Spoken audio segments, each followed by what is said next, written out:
안녕하십니까.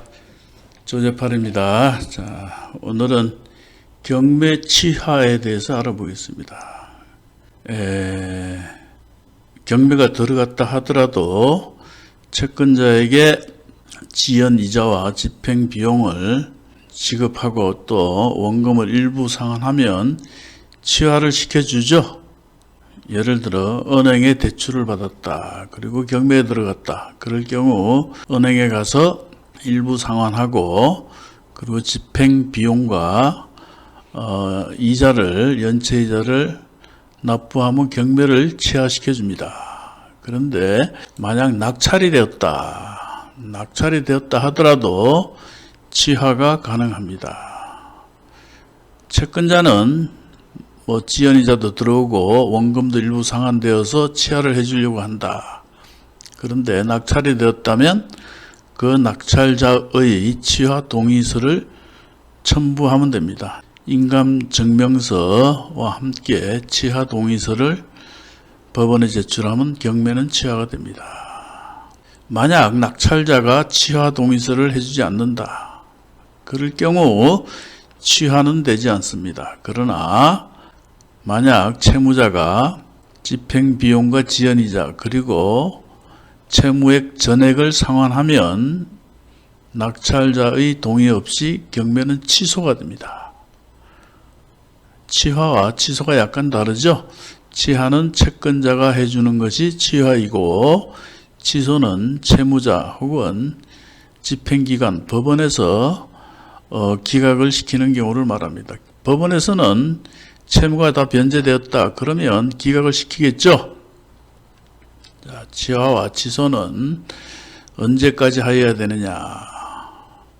낙찰이 되었다면 낙찰이 되기 전에는 아무 때나 하면 되죠. 채권자가 동의만 해주면 됩니다. 그러나 낙찰이 되면 낙찰자가 잔금을 납부하기 전에 이 모든 것을 끝내야 합니다. 그럼 잔금은 언제부터 납부할 수 있느냐. 낙찰이 되고 일주일 있다가 매각 허가 결정이 됩니다.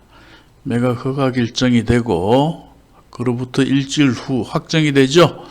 확정일로부터 그 이후부터는 잔금을 납부할 수 있습니다. 그러므로 최소한 확정일 이전, 즉 대략 한 보름 이내에는 이 모든 절차를 마쳐야 합니다. 자, 이 물건 한번 봅시다. 2003 타경 13425 아주 오래된 물건입니다. 여주시 능서면 신지리. 이 땅은 우리 후배의 땅이었습니다. 후배의 땅인데 사무실에 찾아와서 내일 모레 경매에 들어간다. 급하다 이겁니다. 땅은 굉장히 좋은 땅이라 그럽니다. 그 당시 모텔 허가를 받았고 당장 팔아도 2억 이상 받는 땅이라고 합니다. 그래서 감정이 4,986만 원 나왔다. 2억짜리 땅인데 그 당시 2억이 넘는 걸 제 기억으로 하면 2억 3천만 원에 팔은 걸로 압니다.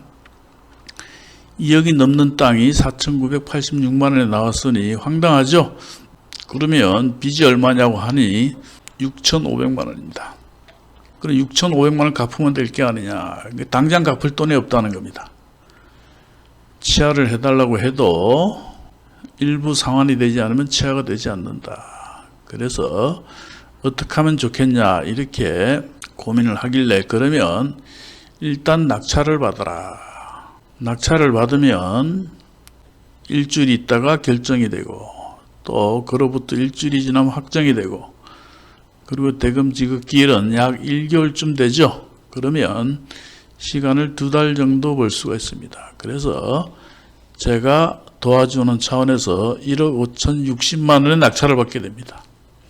이 당시 입찰자들이 대략 한 50명, 한 58명, 60명 가까이 나왔습니다. 여담이지만 간혹 이런 말 하죠. 경매를 하다 보면 이런 말이 있습니다. 흙 속에 진주를 찾아라. 그렇죠. 실제로는 2억 원이 넘는 땅인데 4,986만 원에 나왔습니다.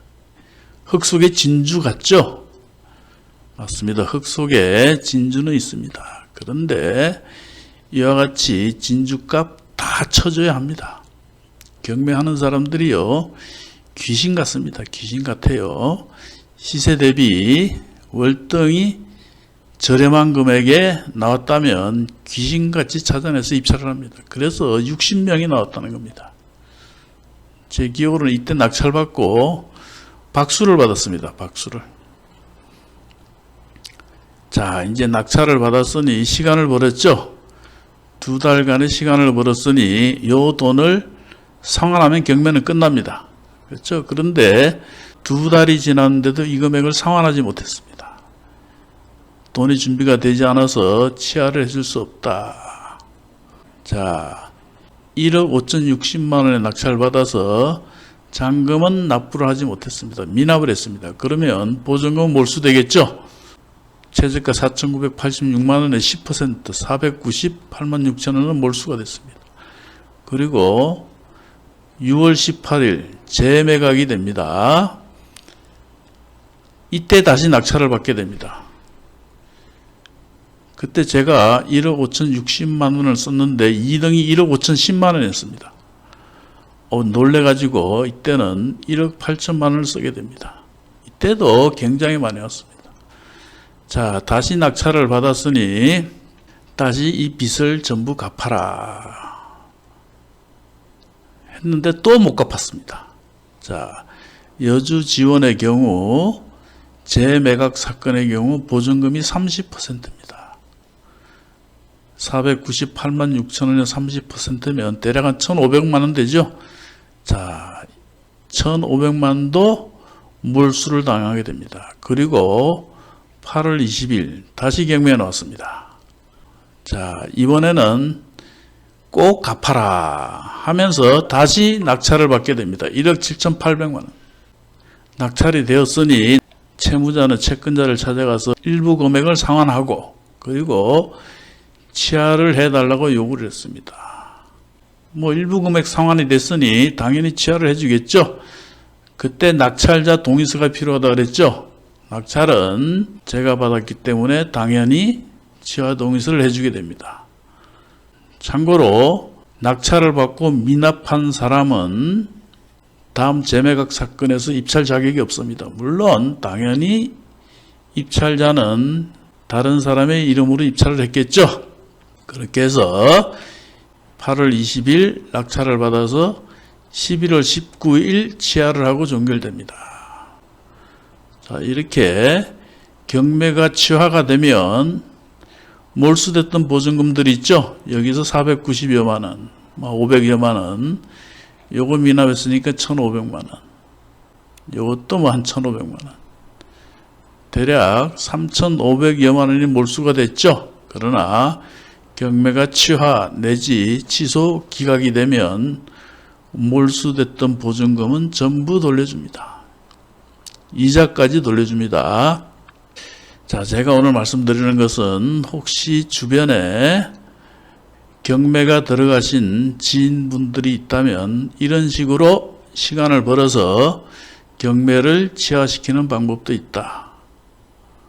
그렇죠? 얼마 되지 않는 빚 때문에 좋은 땅이 경매로 날아가서는 안 되겠죠?